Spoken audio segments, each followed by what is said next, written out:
You are so goddamn beautiful.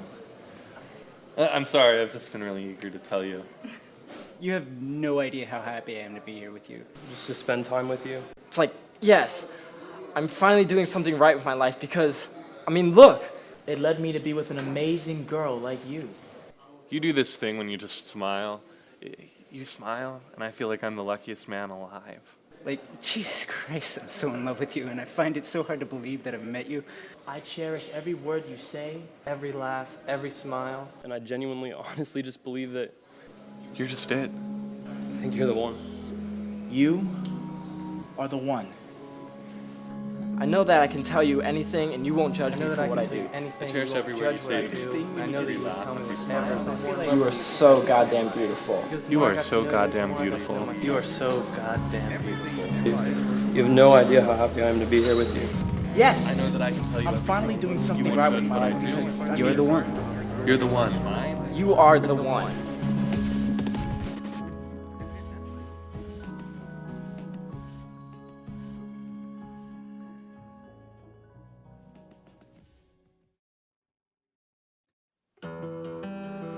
I'm here to talk to you today about the difference between being addicted to love and being in love. Most relationships start with a sense of excitement and a rush.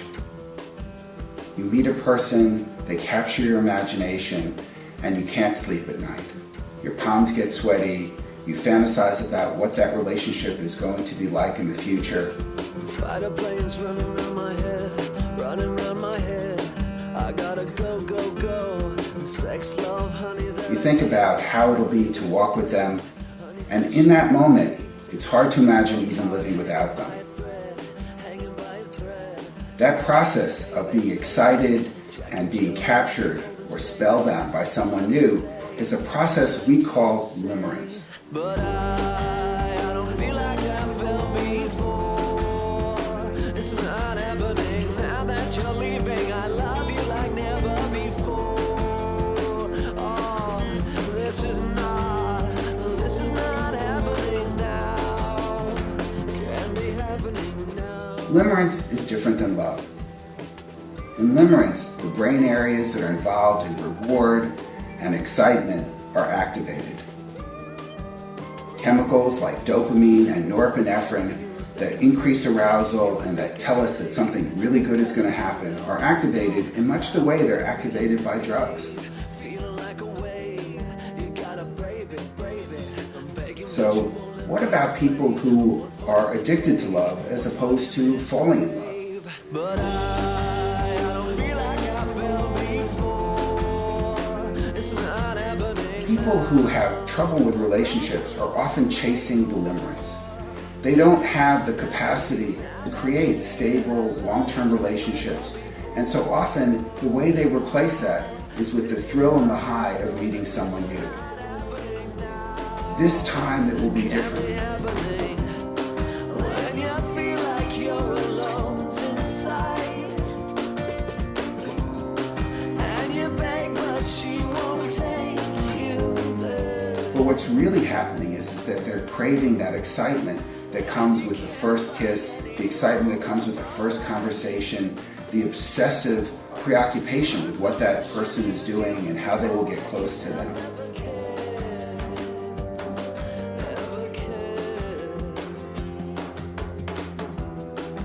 Most people who become addicted to love have had problems in their earlier relationships. They may have suffered maternal or parental abuse or neglect. They may have been victims of sexual abuse. They may have problems with mood that interfere with their being able to get close to people. But in the end, what happens is that they substitute the thrill of the relationship for the relationship itself.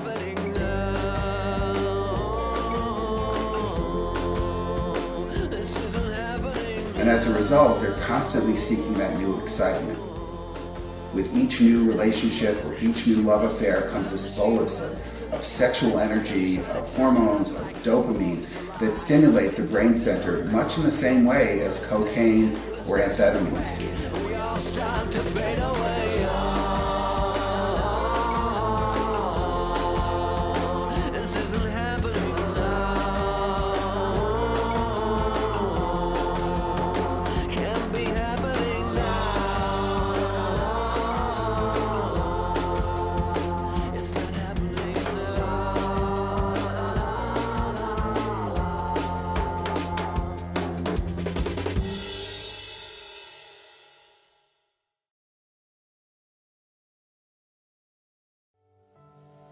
That's why they call them crushes. If they were easy, they call them something else.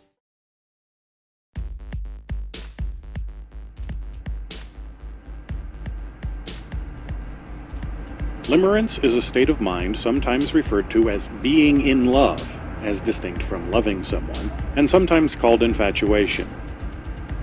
Limerence is distinguished from love in that love, in most of its meanings, involves concern for the loved one's welfare and feelings with little or no expectation of gain in return.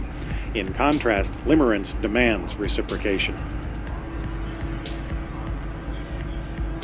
Either reciprocation occurs and limerence is replaced by other feelings, possibly lasting love. Evidence that the limerent object does not reciprocate finally overwhelms the limerent's passion, or the limerence is transferred to a new object. The primary characteristics of limerence can be summarized as intrusive, perhaps obsessive, thinking about the limerent object and acute longing for reciprocation. Clinically, this state is marked by a decrease of serotonin neurotransmitter, which leads to increase in emotional sensitivity and instability. People can sometimes become very irrational or almost insane. In particular, the desire for reciprocation can produce irrational beliefs. Limerents often feel real physiological effects, including a physical pain in the chest, heartache, when reciprocation seems unlikely, and euphoria when reciprocation seems evident. If the limerent object does not reciprocate and does not handle the situation with care, people in this state can suffer severe depression, sometimes committing suicide. Unrequited love is one of the major causes of suicide in the younger generation.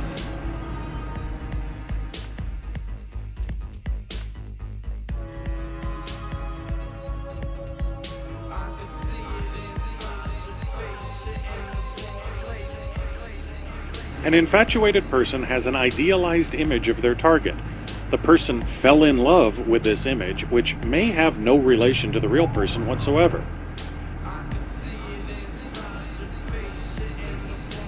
The object of infatuation is likely to reject the advances of the afflicted person because they may consciously or unconsciously realize that the afflicted is in love with a fictional image, not them, and that they are not compatible.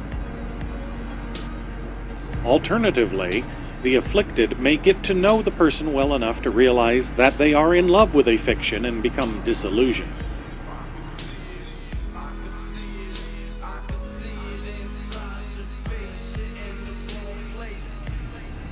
A happy ending is also possible. If the daydream image actually resembles the real person closely enough, that might be referred to as love at first sight.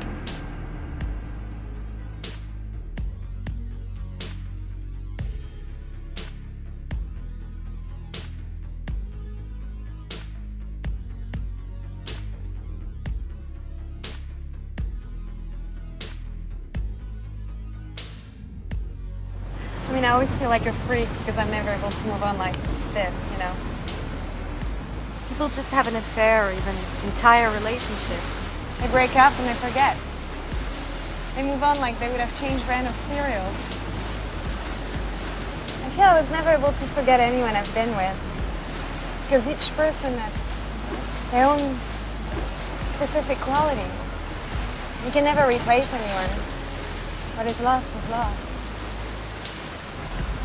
Each relationship, when it ends, really damages me. I never fully recover. That's why I'm very careful with getting involved, because it hurts too much. Even getting laid, I actually don't do that, because I will miss of the person the most mundane things. Like I'm obsessed with little things. I think it's the same with people. I see in them little details so specific to each of them that move me and that I miss and will always miss. You can never replace anyone because everyone is made of such beautiful, specific details. I guess when you're young, you just believe there'll be many people with whom you connect with. Later in life, you realize it only happens a few times.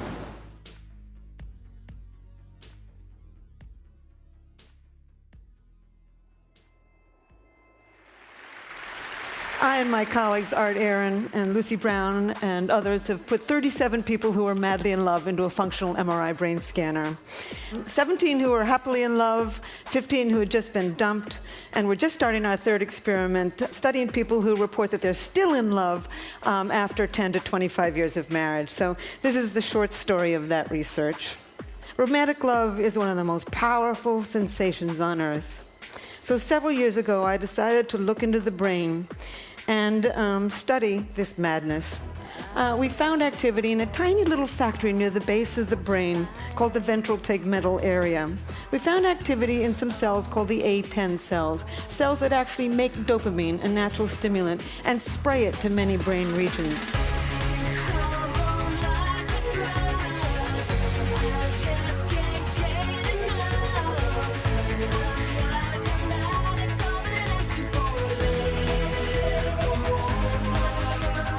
Indeed, this part, the VTA, is part of the brain's reward system. It's way below your cognitive thinking process. It's below your emotions. It's part of what we call the reptilian core of the brain, associated with wanting, with motivation, with focus, and with craving.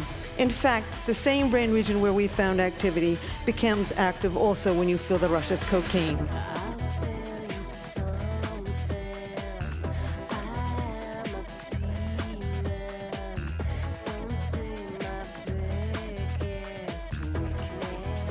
But romantic love is much more than a cocaine high. At least you come down from cocaine. Romantic love is an obsession. It possesses you. You lose your sense of self. You can't stop thinking about another human being. Somebody is camping in your head.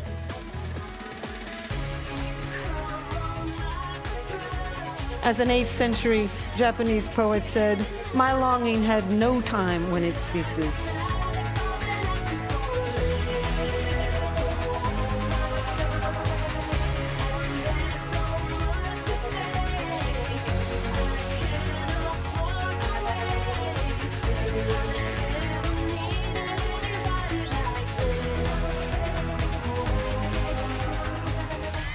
And the obsession can get worse when you've been rejected.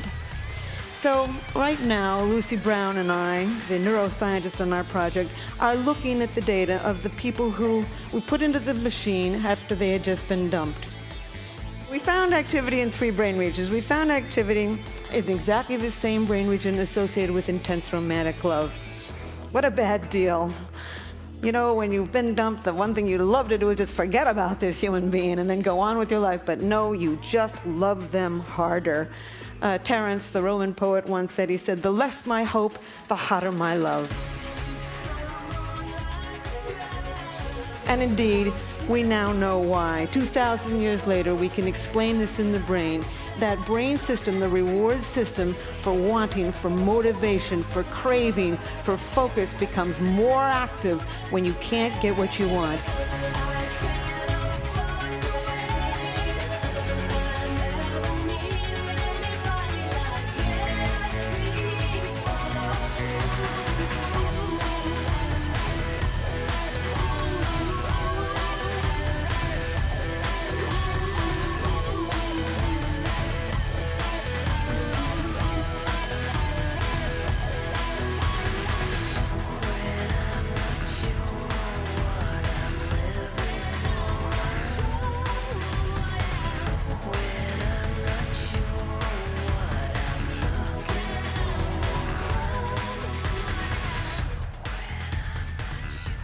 We found activity in other brain regions also.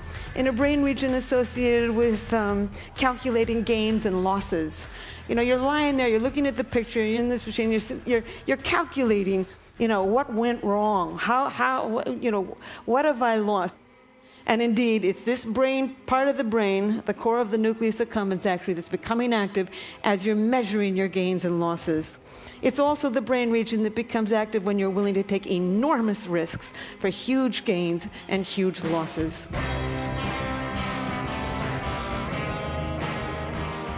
Last but not least, we found activity in the brain region associated with deep attachment to another individual. No wonder people suffer around the world, and we have so many crimes of passion.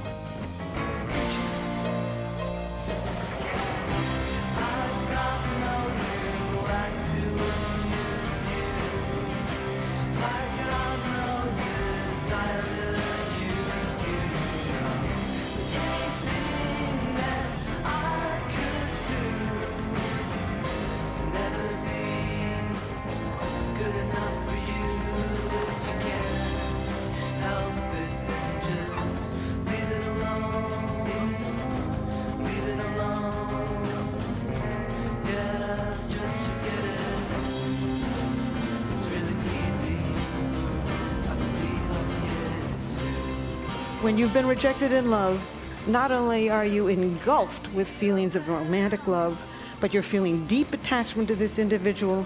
Moreover, this brain circuit for reward is working, and you're feeling intense energy, intense focus, intense motivation, and the willingness to risk it all to win life's greatest prize. Foremost, I've come to think that romantic love is a drive, a basic mating drive, not the sex drive. The sex drive gets you out there looking for a whole range of partners. Romantic love enables you to focus your mating energy on just one at a time, conserve your mating energy, and start the mating process with a single individual.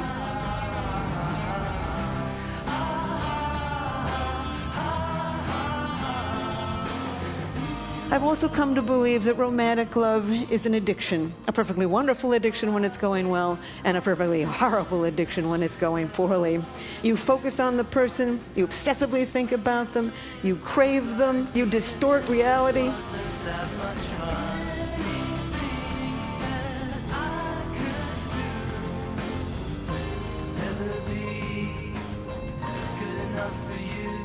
Your willingness to take enormous risks to win this person.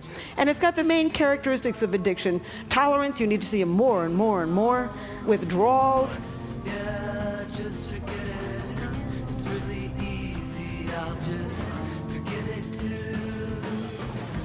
Coast to coast. People have often asked me whether what I know about love has spoiled it for me. I just simply say hardly. You can know every single ingredient in a piece of chocolate cake, and then when you sit down and eat that cake, you can still feel that joy.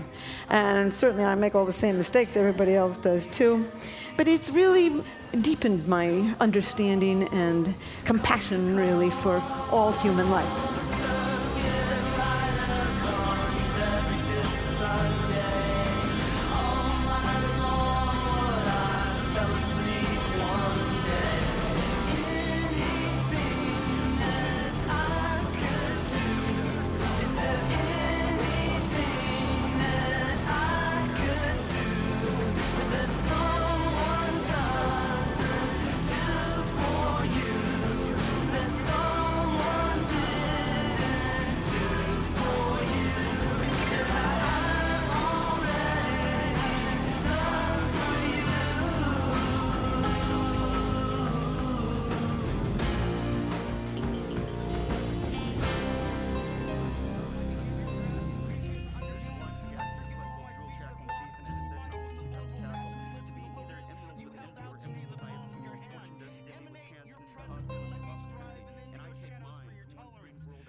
George Bernard Shaw said it a little differently. He said, love consists of overestimating the differences between one woman and another. And indeed, that's what we do.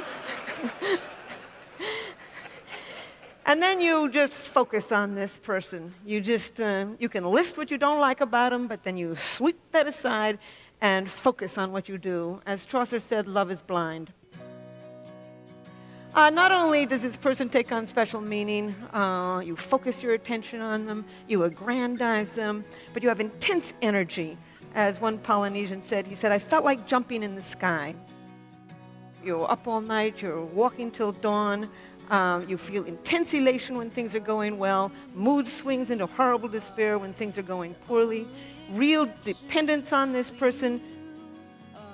But the main characteristics of romantic love are craving, an intense craving to be with a particular person, not just sexually, but emotionally. You'd much rather, it would be nice to go to bed with them, but you want them to call you on the telephone, to invite you out, etc., to tell you that they love you. Well, maybe I know somewhere deep in my soul that love never lasts. And we've got to find other ways to make it alone or keep a straight face. And I've always lived like this, keeping a comfortable distance. And up until now I had sworn to myself that I'm content with loneliness.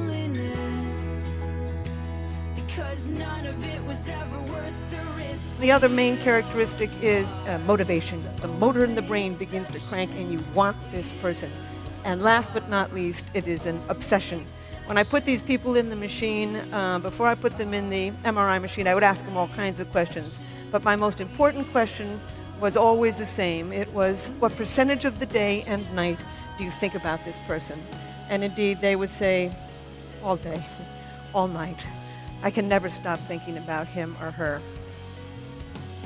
And then the very last question I would ask them, I would always have to work myself up to this question because I'm not a psychologist. I don't work with people in any kind of traumatic situation. And my final question was always the same. I would say, would you die for him or her? And indeed, these people would say yes, as if I had asked them to pass the salt. I was just staggered by it. I began to realize that romantic love is not an emotion. In fact, I had always thought it was a series of emotions from very high to very low. But actually, it's a drive. It comes from the motor of the mind. You are the only exception. You The wanting part of the mind, the craving part of the mind. You are the only exception. The motor of the brain. It's a drive. And in fact, I think it's more powerful than the sex drive. You know, if you ask somebody to go to bed with you and they say no thank you, you certainly don't kill yourself or slip into a clinical depression.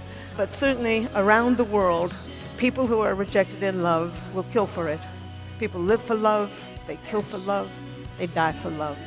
We have songs, poems, novels, sculptures, paintings, myths, legends. In over 175 societies, people have left their evidence of this powerful brain system. I've come to think it's one of the most powerful brain systems on earth for both great joy and great sorrow.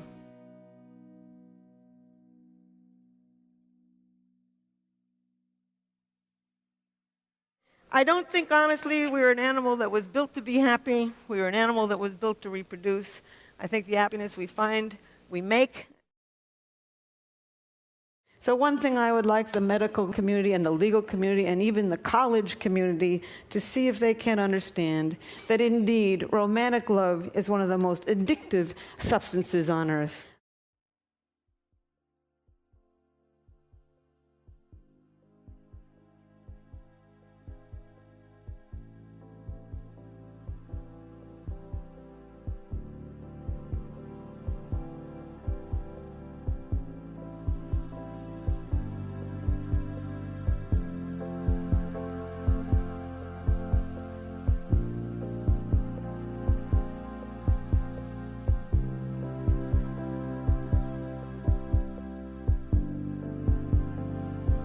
You know, in the world, there's an infinite amount of women, but there's a selected few that are better than the others. You know, a selected few with whom you have like natural chemistry, you know, or maybe just one, you know, like your one soulmate roaming the earth, and it's your mission to, you know, get her, your mission to find her.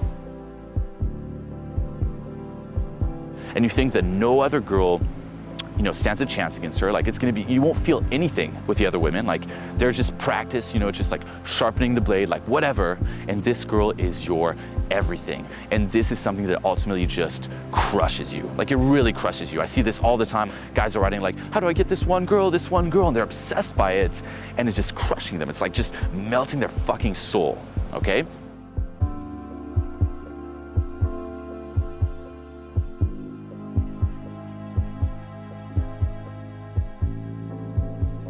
This belief where you think that there's this one girl that's meant to be with you and you'll never find another girl like her again is just an illusion.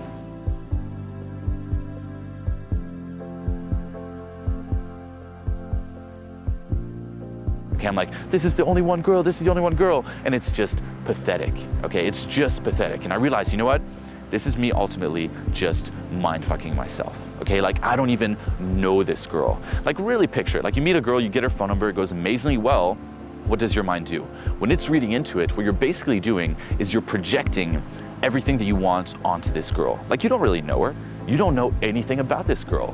You know, like guys post about this, like there's this girl I met and she's amazing, like her values and everything. It's like, dude, like you don't even know her. Okay, you're just projecting what you want onto her. You might know a little bit, and then you just overblow it. It's like you make her into your dream girl. Okay, and it's just all a fucking illusion. High school crushes are the same. Like guys are like, there's this one girl in class I absolutely love her, and they haven't even talked to this girl. You know, they're just looking at her in the class, like the way she subtly brushes her hair.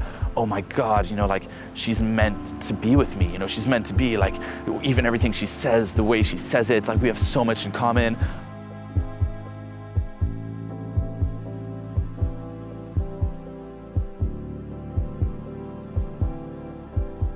If you're being crushed by this girl, really ask yourself, like, how well do you know her? Okay, what is real, what is illusion? And oftentimes you're gonna be surprised by how much you're just fucking yourself into it.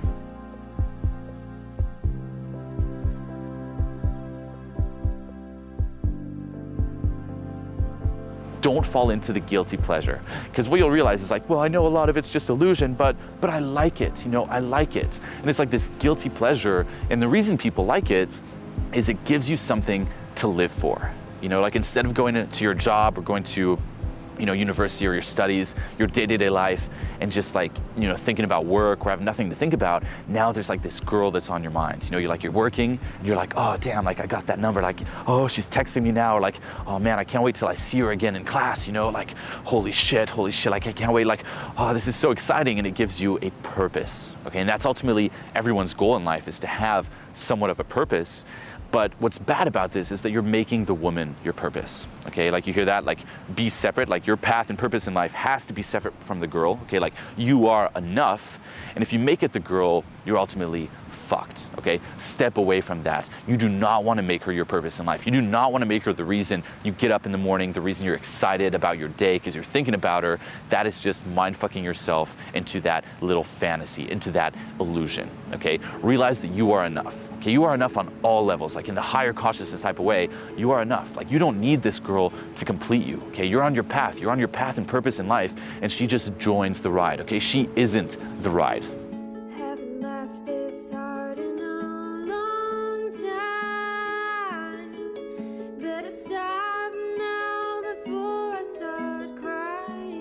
You are enough, you go about your fucking shit, you find something to live for, you find your fucking purpose, and she just joins onto that, and she will be much happier as well, okay? You won't fall into that little scarcity mindset, and it's gonna be win-win for the both of you, okay? So realize a lot of it's illusion.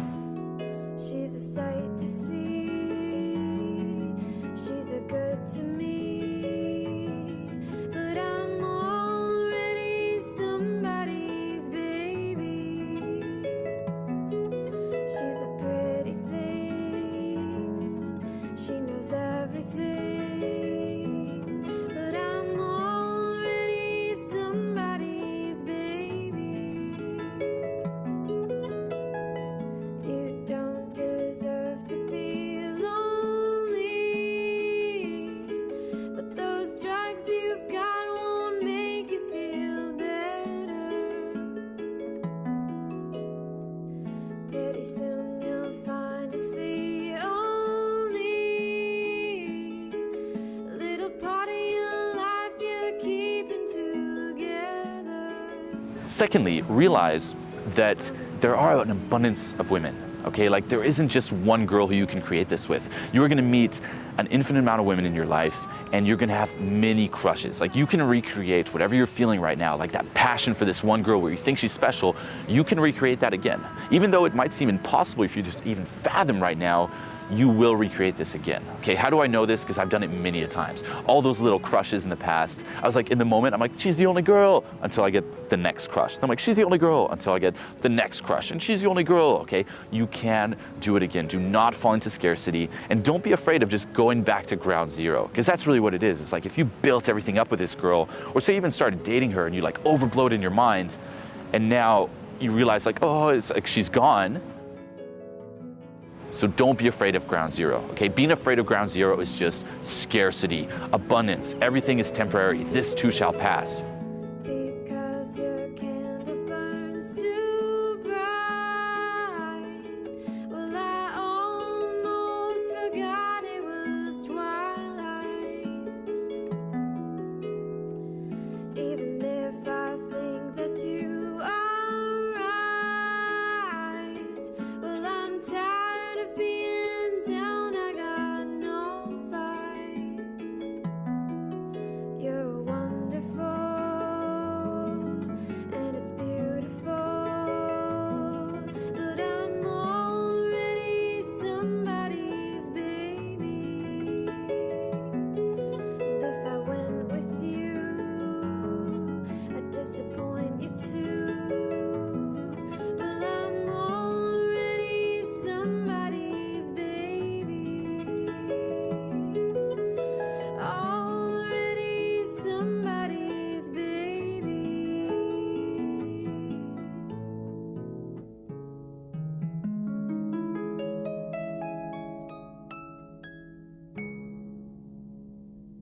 It might be a little bit where you're like, oh, I'm not with the girl anymore, but you're gonna meet a new one, and you have to trust in that 100% of the time, okay? 100%. You will recreate this many times throughout your life, okay? There are an abundance of women. Now, when I say this, okay, does that mean never fall for a girl? Of course not, okay? I'm actually dating a girl right now who I really, really like, but I do make the difference of like what is real and what is just me mentally projecting what I want on the girl. Where is my someone? I dream of her nightly. I know she's out there somewhere, and I hope she dreams of me. I don't mental masturbate. I don't self-hypnotize myself into something that's not real. I'm just like, okay, I really like this girl. It's awesome. There's like that nice natural chemistry, which you are going to find every once in a while. But say something doesn't go well, or say it just ends, I'm not going to be like, oh no. It's like, no, I can recreate this, okay? I'm not attached to it. I don't become attached to the outcome, and I also realize that ultimately I am enough.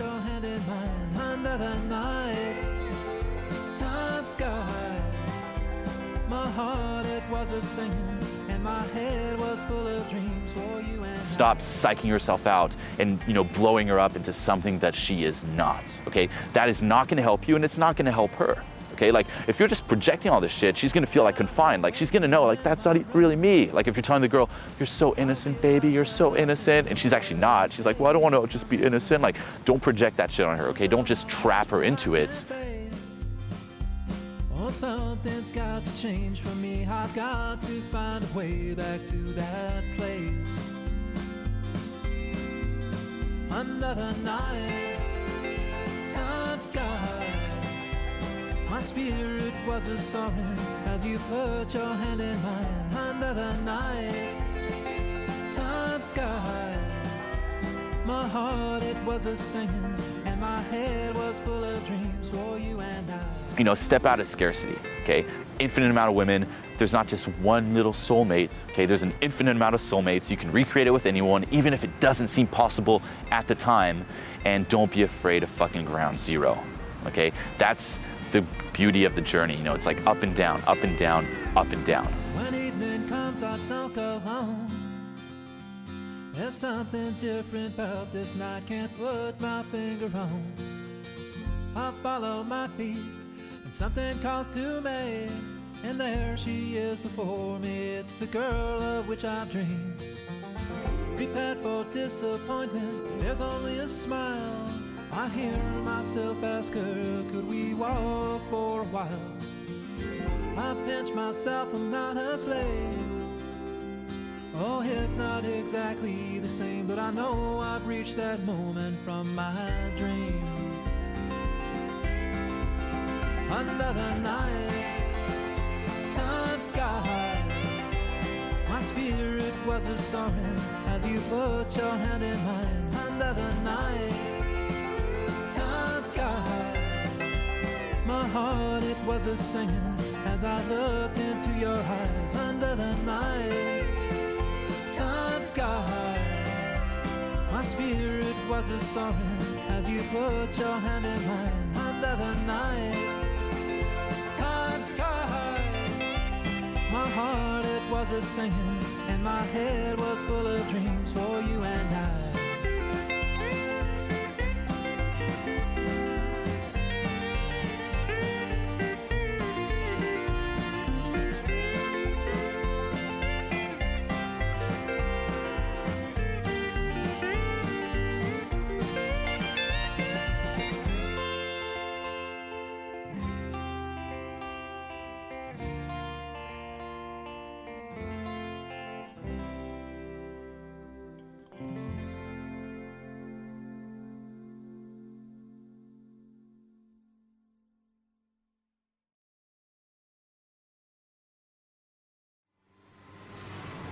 I was thinking, for me it's better I don't romanticize things as much anymore.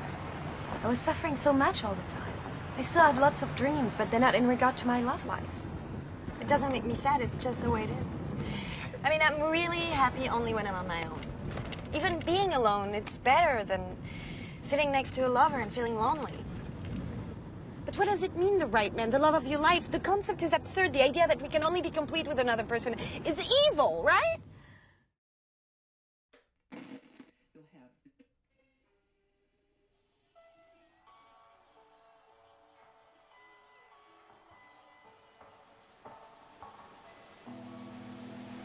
So the next thing is, why do you keep thinking about them? If you don't understand why you're thinking about someone, then it's very difficult to stop thinking about them. You end up just pushing the thoughts away instead of directly addressing the cause of why they're there.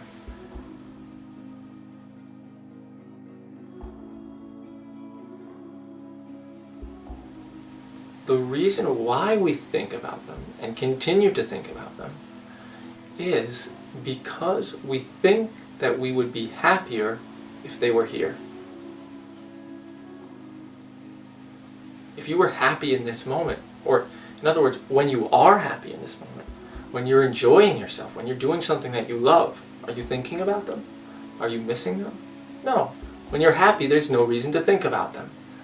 But when you're just sitting there and letting your mind go, your mind keeps thinking that you would be happier if they were here.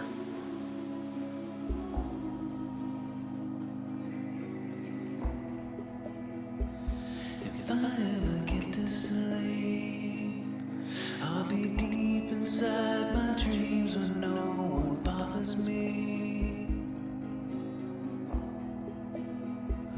Where things are not what they seem, falling backwards to the forward, strange and beautifully. So let's look at whether that's true. When we're missing someone, when we're thinking about someone, basically what we do is we remember a moment of pleasure in the past, or moments, plural, of pleasure that we had with them, and then we say, I would be so much happier if they were here. Were all of the times that you had enjoyable? When you were with them, were there some moments when you were worrying about what they think? Were there some moments when you were really annoyed with them, when you were judging them, when they judged you, when you got in arguments, where you felt uncomfortable because you were trying to please them, where you name it, right? So when we're thinking of how we would be happier if they were here, we're thinking about a specific moment about how it was pleasurable.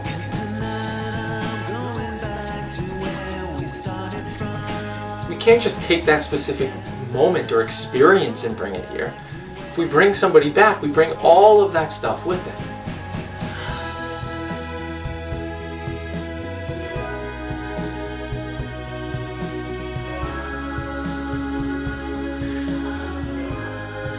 Right? So maybe now, just taking that in, you might see, actually, I don't know that I would be happier if they were here. If that's how your relationship was.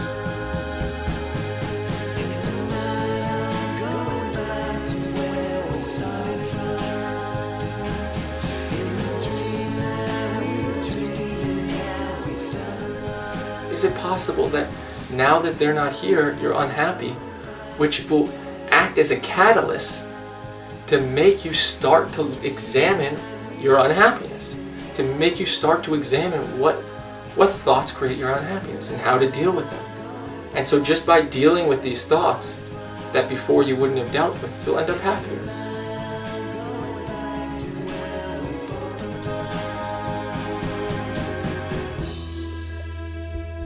If I ever get to sleep, I'll be deep in my dreams, just you and me.